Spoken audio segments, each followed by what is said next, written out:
Donc, première remarque, nous n'avons pas des fêtes concernant des vertus morales.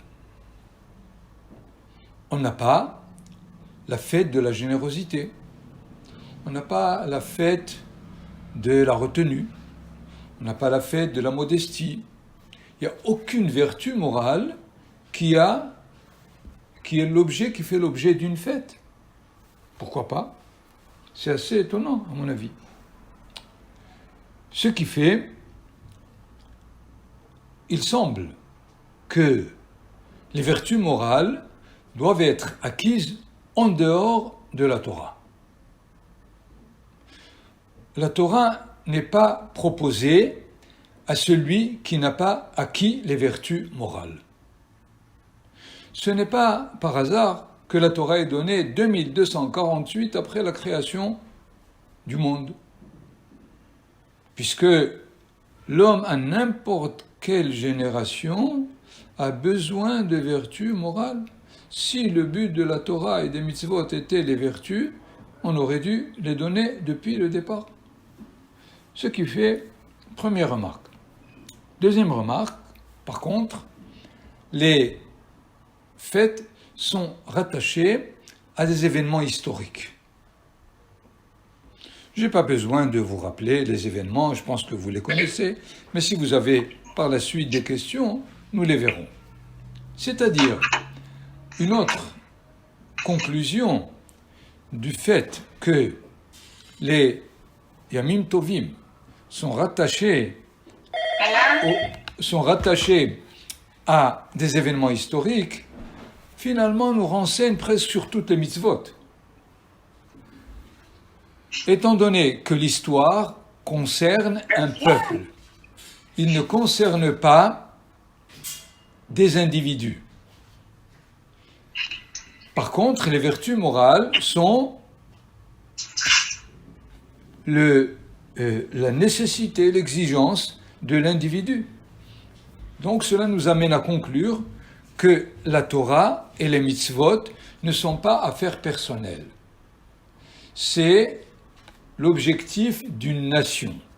Quelle que soit la mitzvah, même si nous pouvons apporter évidemment beaucoup de mitzvot qui ont vraiment, qui établissent la relation d'un individu à l'autre. C'est un sujet pour lui-même, on aura une fois à le débattre, mais les mitzvot concernant les fêtes nous montrent bien que, comme la fête est un événement historique, la mitzvah aussi est un objectif national et non individuel. Les fêtes concernent des événements qui n'ont pas totalement réussi. Des événements historiques, si vous les trouvez, qui ont vraiment réussi, ne sont pas l'objet d'une fête. Ce qui fait, les fêtes ne sont pas pour nous rappeler un événement qui est passé, mais pour nous obliger de devenir responsables de la réussite de la partie de l'événement qui n'a pas réussi. L'exemple clair et net, c'est la sortie d'Égypte. Si on a Pessah, c'est parce que la sortie d'Égypte n'a pas réussi comme Akadosh Baruch Hu a voulu qu'elle réussisse. C'est-à-dire une sortie pour laquelle on n'a plus envie encore de revenir en Égypte. Une sortie dans laquelle on a fait sortir les Égyptiens eux-mêmes de leur esclavage. Or, nous-mêmes, on a eu cette difficulté de sortir, puisque le 5e est sorti et pas les 4/5e. C'est pour cela qu'on doit fêter chaque année la sortie d'Égypte pour essayer de la réussir définitivement. Autre remarque. Les raisons ou le contenu des fêtes avec leur mitzvot n'est pas seulement l'objet des jours que dure la fête. Ils sont les valeurs à réaliser toute l'année. Quand on dit Hagamatzon Zman Herutenu, il faut évidemment être autonome et libre toute l'année. Si Shavuot, Matan Toratenu, chaque jour on doit recevoir la Torah. Si Sukkot, Zman Simhatenu, le temps de notre joie, toute l'année on doit être joyeux. Alors on nous dit, alors quelle est la différence? Très simple. Quand c'est les jours de fête, c'est la valeur attachée à la fête qui est vécue à l'échelle nationale. Alors que cette valeur qui est attachée à la nation pendant les jours de fête redevient vivable au niveau de l'individu. D'ailleurs, vous avez Pessah, chaque jour on se rappelle de Yetziat Mitzrayim. Combien de fois? 3, 4, 5 fois il me semble. Les Haramim nous ont inscrit la sortie d'Égypte dans les brachot avant le Kriyat Shema, ou après le Kriyat Shema exactement, dans le Birkat Hamazon, dans Nishmat Kol Hay, et ainsi de suite. Il y a presque une mitzvah, certains qui ont recensé les mitzvot, qui ont établi comme mitzvot assez de se rappeler de la sortie d'Égypte chaque jour. De la même façon, Shavuot, chaque jour, celui qui monte à la Torah, qu'est-ce qu'il fait? Baruch ata Hashem noten Torah. Il ne dit pas Natan Torah. Et là, noten Torah, il le donne aujourd'hui encore. Rosh Hashanah, c'est quoi? Faire régner la royauté de Hachem sur nous. Mais c'est le Kriyat Shema de chaque jour. Je ne continuerai pas, Nachon, parce que c'est sûr que toutes les fêtes avec leur contenu sont inscrites dans la liturgie ou dans le comportement du Ben Israël chaque jour. Ce qui fait, il y a là aussi une remarque fondamentale. Encore une remarque, pour nous dire que chaque génération retient, on ne sait pas pourquoi, un des visages multiples, un des contenus au pluriel de la fête. Puisque nous savons que on retient de Pessah le fait d'être sorti de l'esclavage. Or, ce n'est pas le seul contenu. Il y a encore le fait d'être sorti comme peuple. Troisième contenu, le fait d'être sorti comme peuple qui va être la lumière des nations. Et ainsi de suite. Mais chaque époque a retenu l'une des visages, comme j'ai multiples de chaque fête. De la même façon, évidemment, dans Hanouka, chaque génération a retenu ce qu'il lui pensait nécessaire pour les Juifs de son époque. Nous savons qu'on a retenu beaucoup plus le miracle de la fiole d'huile pendant des générations. Mais avec les sionistes qui sont montés depuis 1896 ou même peut-être avant, ils voyaient dans les Hashmonaïm ceux qui savent lutter et qui peuvent être les vainqueurs même d'un empire entier qui était l'empire grec. Et de là, ils ont reçu la force qu'il faut pour essayer de rétablir Israël sur sa terre. Vous savez, comme moi, Hanoukat Mikdashenu, qu'est-ce qu'il est dit? Ala Nissim ve'ala Niflaot asher cholelu haMakkabim. Et vous n'avez pas du tout l'histoire de la fiole d'huile dans aucun des chants. Il y a un chant, c'est vrai, Nerli Dakik, Vechulu. On a essayé, mais essentiellement, cette génération de la Aliyah, des premières Aliyot, a retenu de Hanouka la victoire des Hashmonaïm sur les Grecs et elle a mis en veilleuse le miracle de la fiole d'huile. Il est évident que la Gemara a retenu d'autres visages. Peut-être qu'on va essayer de les dévoiler, mais il faut bien comprendre que la fête, elle est multiple. Et tant qu'on approfondit les contenus multiples, on saura mieux réaliser la mitzvah, la fête dans son but. Malheureusement, des fois, par manque de mettre en valeur les vrais visages de la fête, on dérive des fois vers des niveaux complètement différents, inverses à la fête. Si je prends comme exemple fondamental le fait que Purim, c'est le jour du carnaval. Ça n'a jamais été l'objectif des Hachamim. On peut permettre le tarposot, mais ce n'est pas pour les déguisements que Purim est arrivé. Pourquoi ? Parce qu'on n'a pas étudié au fond, jusqu'au fond possible, quel était le contenu de Purim, puisque Purim était la rencontre avec Amalek. Et il s'agit d'identifier Amalek à tous les niveaux, parce que si on ne l'identifie pas, il va revenir et de façon très forte. Dernière remarque, c'est que chaque mitzvah de chaque fête est réalisée à travers un détail de halachot. Pourquoi ces halachot et pas d'autres ? C'est pour nous dire que les hachamim ont caché secrètement les raisons qui les ont poussés à fixer tel détail ou tel détail de la halacha. Par exemple, si vous prenez encore une fois Hanouka,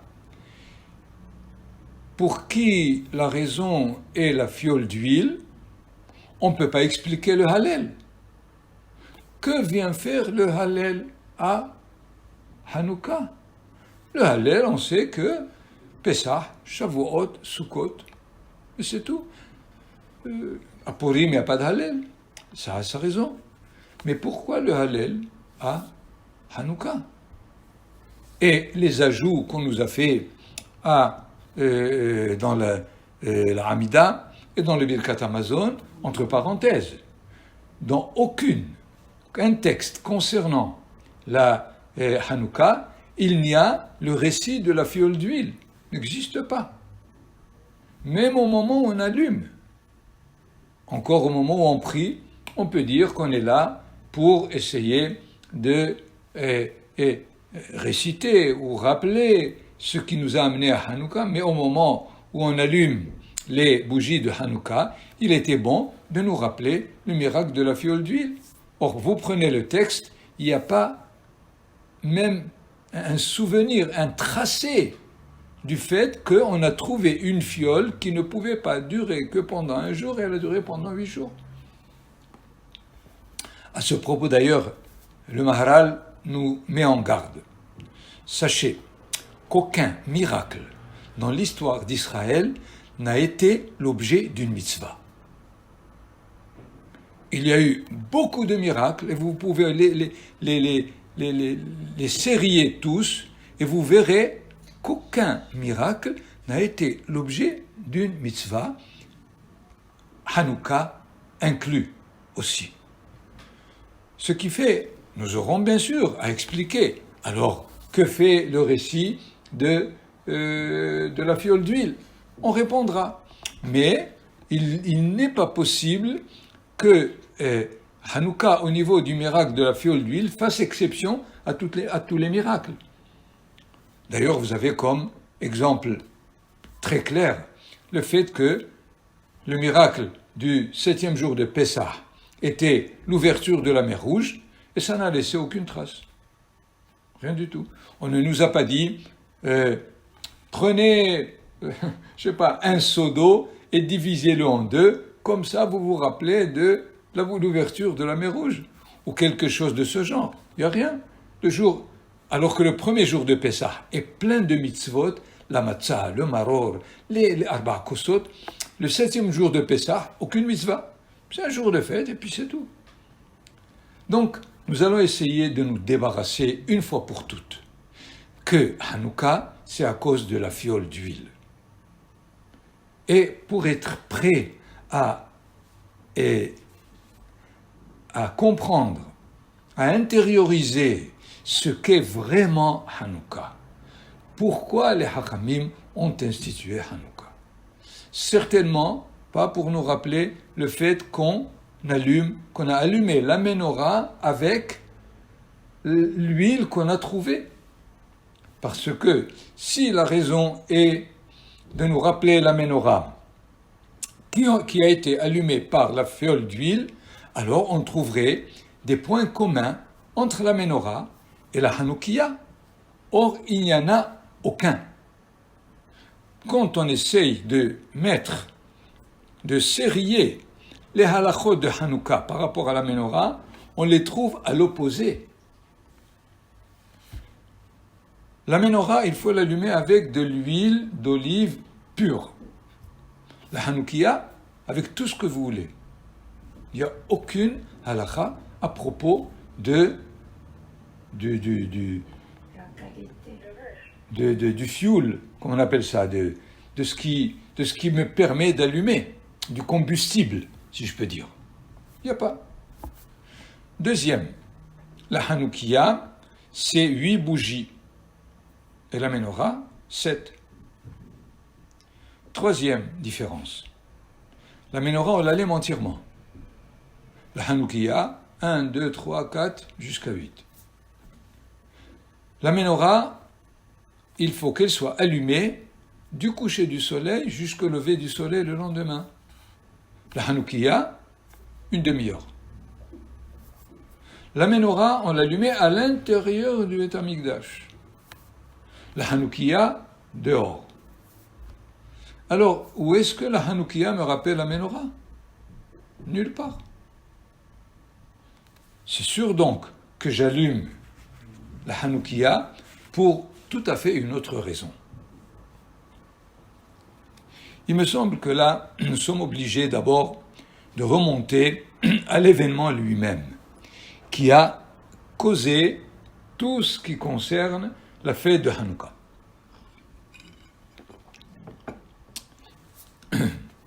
La fête de Hanouka était la rencontre entre Israël et les Grecs.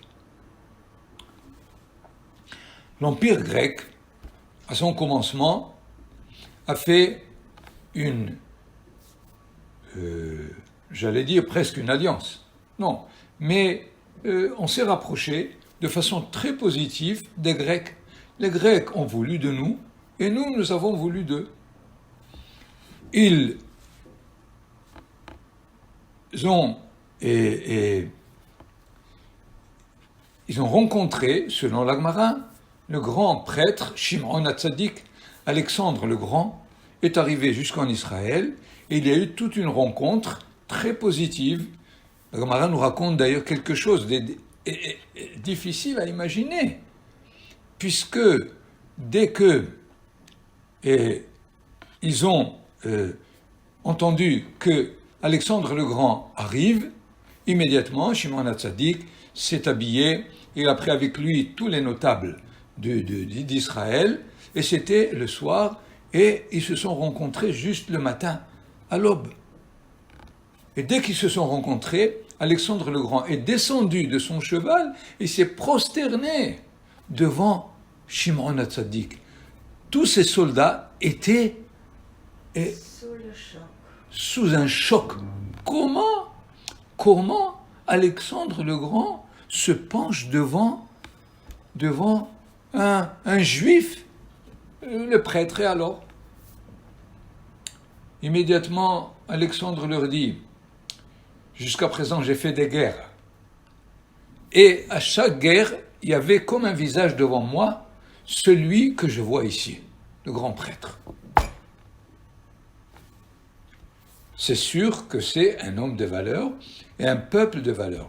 Et d'ailleurs, le grand prêtre lui dit: sachez, Alexandre, que nous prions chaque fête dans le Beit HaMikdash pour que ton empire, ta royauté, soit bien établie.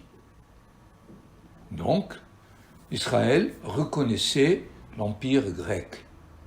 C'est pas pour lui faire un peu de pommade, si on peut dire, mais effectivement, de la même façon, la Bible a été traduite en grec. Et ça a été accepté dans le cadre de ce qui était possible, mais ça a été accepté. Il y a même une halakha qui dit que la Megillah, évidemment, on l'écrit en Lashon HaKodesh. Et un juif, un hébreu, qui écoute la Megillah, mais qui ne comprend rien à l'hébreu, il est acquitté de la lecture de la Megillah, il a entendu. Mais les Hachamim ajoutent que si on lit la Megillah en grec, à un juif qui ne comprend pas le grec, il a été acquitté de la mitzvah. Comme si on a mis la langue grecque au niveau de l'hébreu pour réaliser le fait d'être acquitté de la mitzvah. C'est pas par hasard, c'est pas possible. Certainement que les Hachamim ont retenu de la philosophie grecque, de la sagesse grecque, de ce que la Grèce a essayé de faire à ce que l'humanité entière soit réunie sous l'empire de la sagesse, si on peut dire, a été positif et a été reconnu comme positif par les Hachamim. Et il y a d'autres halachot qui nous montrent que les Hachamim ont intériorisé, accepté ce que la Grèce a fait pour l'humanité. Il me semble, et il faut que je cherche la source, que Socrate a rencontré le prophète Ézéchiel. Et ils se sont parlé, ils se sont entendus.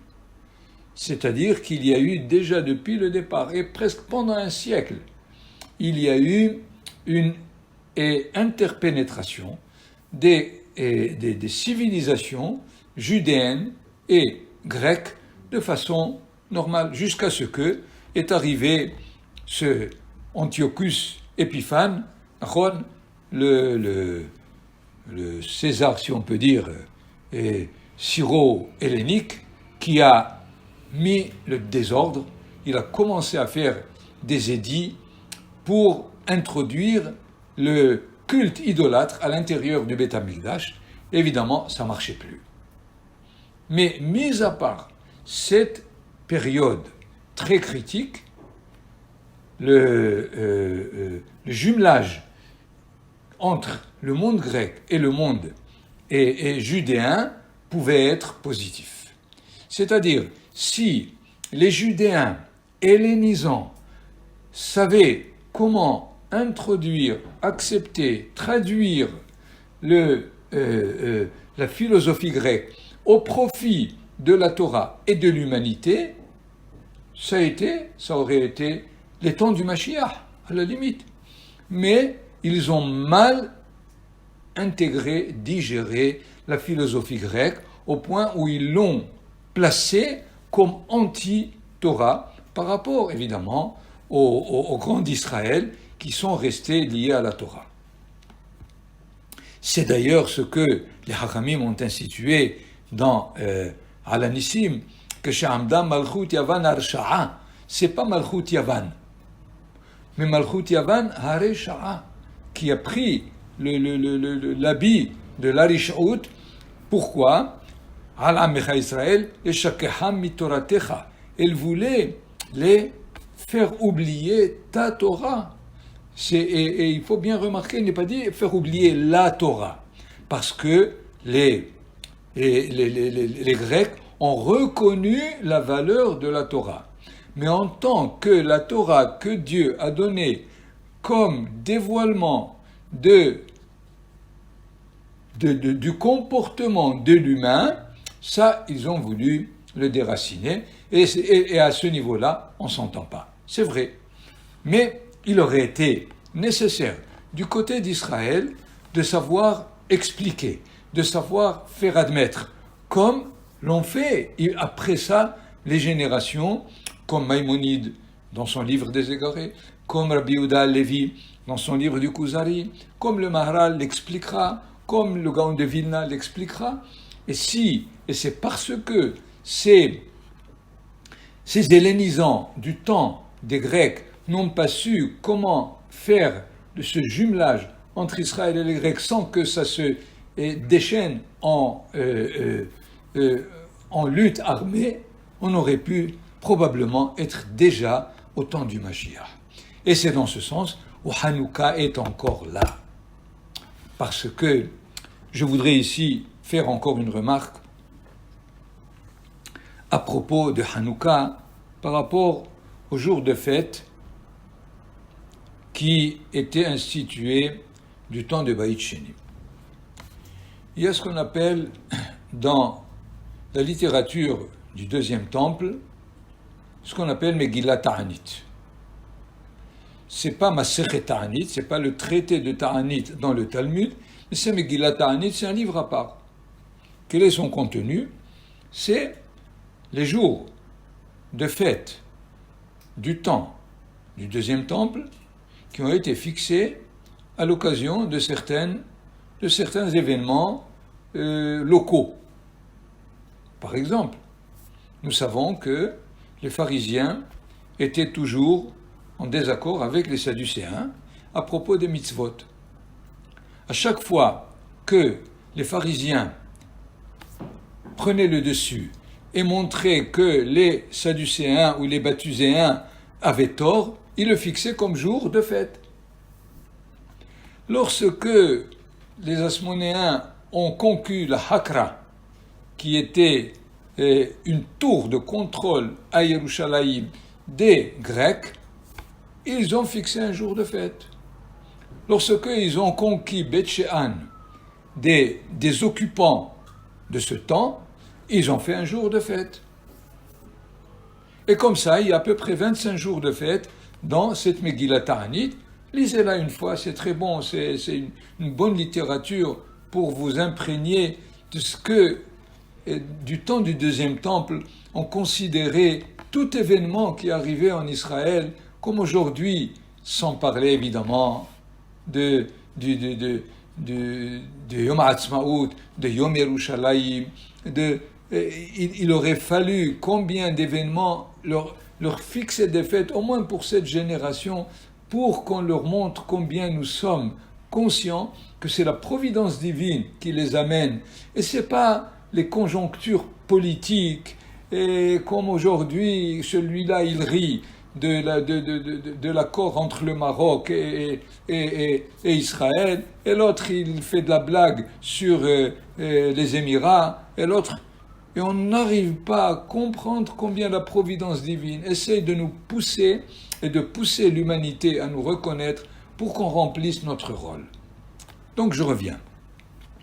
Megillat Ta'anit, donc c'est ce texte dans lequel nous avons les 25 jours à peu près de fête qui étaient d'ordre, de force du temps du deuxième temple. Hanouka est inscrite là-dedans. Vous pouvez lire le texte concernant Hanouka. Voilà que la Gemara, 2 siècles, 3 siècles après, elle dit Batla Megillat Ta'anit. C'est-à-dire tous les jours qui sont inscrits dans cette Megillah qui nous obligent d'un certain comportement sont annulés, n'existent plus. Et c'est vrai. Et voilà que Hanouka existe. Pourquoi Hanouka fait exception? On doit se poser la question. Il me semble que ce qu'on a dit dans les remarques précédentes, les Hachamim ont identifié que Hanouka était un événement à l'échelle de toutes les générations, indépendant de ce qui s'est passé du deuxième temple, et a obligé toutes les générations à se préoccuper de l'événement de Hanouka qui n'a pas réussi définitivement pour le réussir. Quelle est l'événement qui n'a pas réussi, c'est le fait de se joindre au peuple à travers ce qui peut être le dénominateur commun de l'humanité pour faire à ce que la résidence divine soit dans le monde. Et là aussi, à propos d'une remarque que j'ai faite tout à l'heure, nous savons que cet objectif de Hanouka, il est chaque jour dans Aleinu Leshabeach. Les Hachamim l'ont institué. Qu'est-ce qu'ils disent? Letaken olam bemalchut shaddai. Kol bene basar. Tout celui qui est en chair et en os. Yikreu bishmecha. להפנות אליך כל רשעי הארץ, יכירו וידעו כל יושב ותבל, כי לך תכרע כל ברך, תשבע כל לשון. Or, c'est ça Hanouka. Et donc, elle fait l'objet d'un texte qui est cité à la fin de chaque tfila. Et dans ce sens, nous pouvons maintenant commencer à étudier Hanouka. C'est-à-dire étudier les halachot de Hanouka qui contiennent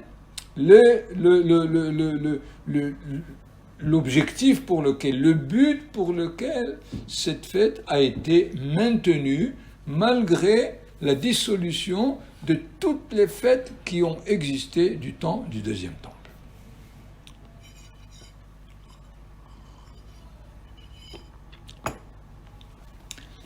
On va prendre une petite halakha qui, selon Nachon, la Gemara, qui nous dit quelle est la mitzvah de Hanouka au niveau de l'allumage.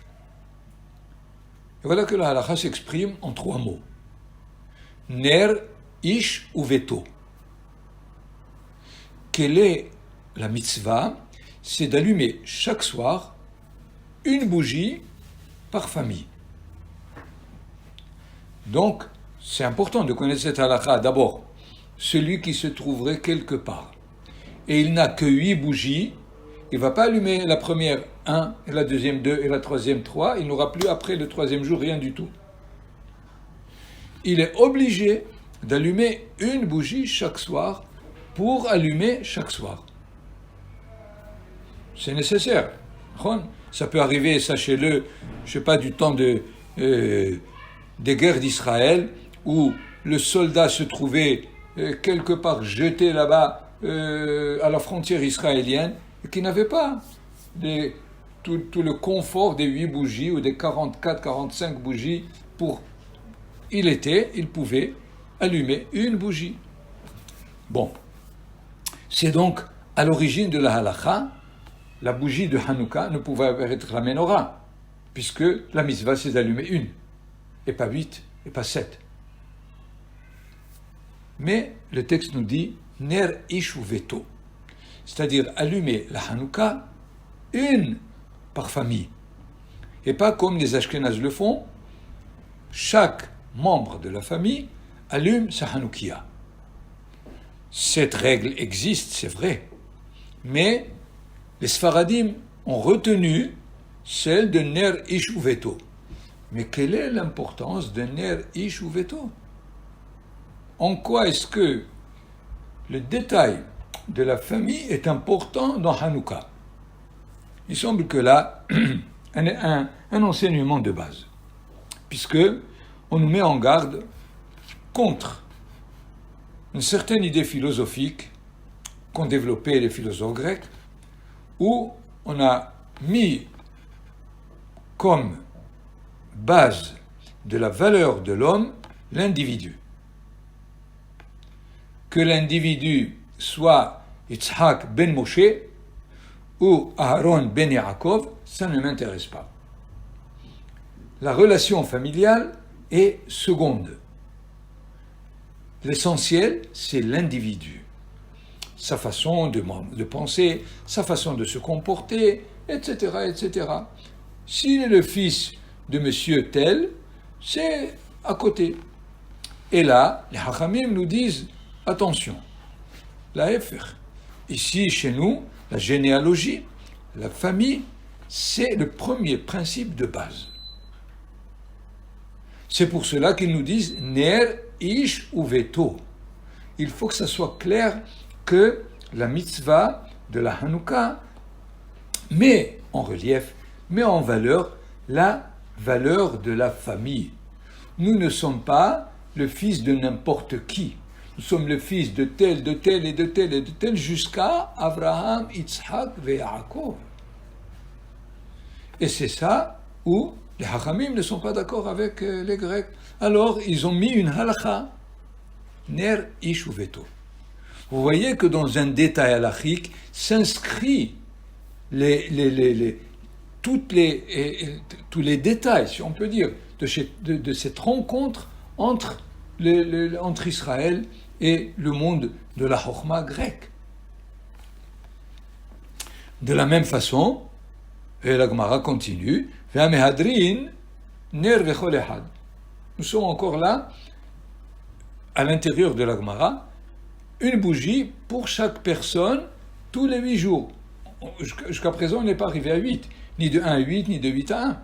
La Gemara nous dit, il y a 8 membres de famille, on allume 8 bougies chaque jour, une bougie par famille.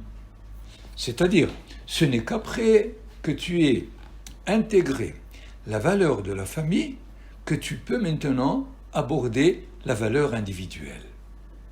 L'individu est important, c'est sûr, aucun doute, mais pas avant d'avoir intégré ce qu'est la cellule familiale, pas au niveau égoïste, si on peut dire, et là au niveau de la génération des générations, si on peut dire. On est en train de générer un mouvement historique d'Israël à travers la cellule familiale. C'est d'ailleurs, vous le savez encore, je le fais remarquer, Pessah. Pessah, quel est l'événement essentiel? On est devenu une nation, un peuple. On n'est pas une famille. Et alors, la Torah nous dit, le sacrifice de Pessah se fait par famille. Veikhu lahem ish se levet avot. Qu'ils prennent un agneau par famille. Si évidemment la famille ne peut pas consommer un agneau entier, eh bien ils pourront se joindre à d'autres. C'est-à-dire qu'au moment où Israël se met en route comme nation, la Torah nous avertit de la valeur de la famille. N'oubliez pas, parce que finalement et malheureusement, c'est ce que l'humanité n'arrive pas à comprendre. Qu'est-ce qu'elle fait? Elle se balance entre les dictatures nationales, comme Mahshemam, le nazisme, Mussolini, Franco, et Staline et tous ces Rechaïm qui ont effacé l'individu au niveau de la nation. Réaction du monde, je ne veux plus de nation, c'est l'individu qui est essentiel. Et voilà que l'individualisme tend à l'égoïsme. Qu'est-ce qui leur est arrivé? Ils ont oublié la valeur de la famille. Si on peut dire, le makaf, le trait de liaison entre l'individu et la nation, c'est la famille. Si la famille est équilibrée, tout est assuré. Si la famille se décompose, tout se décomposera. Et l'individu et la nation, les deux. Et dans ce sens, nous voyons comment les Hachamim, avec leur génie, ils disent Hanouka, Ner, Ish ou Veto. Allumer la bougie, on verra pourquoi on allume des bougies, mais c'est d'abord retenir la valeur de la famille. Et je viens de me rappeler d'ailleurs un midrash très très joli que le Maharal de Prague explique. Il paraît que César a proposé à Rabbi Yeshua ben Hanania qu'il rencontre les sages d'Athènes. Il aurait voulu comme ça une rencontre de sages pour voir qui est le plus sage. Il a dit, Enbaya, je suis prêt. Vous l'avez d'ailleurs dans le traité de Bechorot, si vous voulez, page 8. C'est 2 pages très très longues. Je ne pourrais pas maintenant les lire et les traduire. Mais il paraît qu'il est arrivé, et les sages commençaient à lui poser des questions, et lui de répondre. Une des 10 questions, ils ont posé 10 questions. Une question, ils ont sorti 2 œufs. Ils lui ont dit à Rabbi Yehoshua ben Hanania, dis-nous où est l'œuf qui a été pondu par une poule noire ou marron et un œuf qui a été pondu par une poule blanche. Qu'est-ce qu'il fait Rabbi Yehoshua ben Hanania? Il sort 2 bouts de fromage et il leur dit, montrez-moi quel est le fromage qui est venu d'une chèvre blanche et le fromage qui est venu d'une chèvre noire. Ils n'ont pas répondu. C'est-à-dire qu'ils ont posé une question à travers les œufs que Rabbi Yehoshua ben Hanania a compris, il les a répondus à travers le fromage. Alors, quelle était la question et quelle était la réponse? La question était, voilà 2 œufs. Une, elle vient d'une poule noire et l'autre d'une poule... quelle est l'importance? C'est 2 œufs. C'est-à-dire que le père ou celui qui a généré n'est pas important. Tu ne distingues pas entre les deux, tout simplement. Dans ce cas, ils ont voulu à la limite, lui prouver que notre façon de nous relier à un père et un grand-père et jusqu'à Abraham Avinu était sans aucune importance. Rabbi Yehoshua ben Hanania les répond. Il leur dit, vous vous trompez au niveau biologique. Et il a sorti les 2 fromages. C'est-à-dire, ils ont compris que Rabbi Yehoshua ben Hanania leur dit, le fromage, il provient du lait. Et le lait provient d'un brebis, d'une vache, etc. On ne peut pas dire que le fromage est une génération générée par l'animal. C'est une partie de ce qu'on peut consommer. De la même façon, les œufs, même si par la suite il en sort un poussin et une autre poule, il ne faut pas à ce niveau-là les considérer comme des objets qui vont générer, mais c'est quelque chose qu'on retient pour consommer. C'est tout. Et dans ce sens, vous savez comme moi, à la limite, leur dit Rabbi Yehoshua ben Hanania, entre parenthèses, d'un lion, il ne sort pas un âne. Et d'une ânesse, il ne sort pas un loup. Donc, au niveau des vraies générations, c'est important de savoir d'où est-ce qu'on est venu. Les œufs ne sont pas une preuve. Vous avez une erreur sur l'identification de ce qu'est un œuf d'une poule. C'est un aliment. C'est pas un sperme qui rencontre une ovule. Du tout. Ils ont eu la réponse. Donc, nous comprenons là combien est-ce que ce petit détail, il faut maintenant voir toutes les halachot et Be'ezer Hashem, à l'occasion, on verra d'autres halachot dans lesquels les hachamim ont cerné toute la philosophie grecque et ils nous ont mis en garde. Ça vous retenez, ça vous ne retenez pas. C'est d'ailleurs ce que Maïmonide a fait comme travail dans le Guide des Égarés.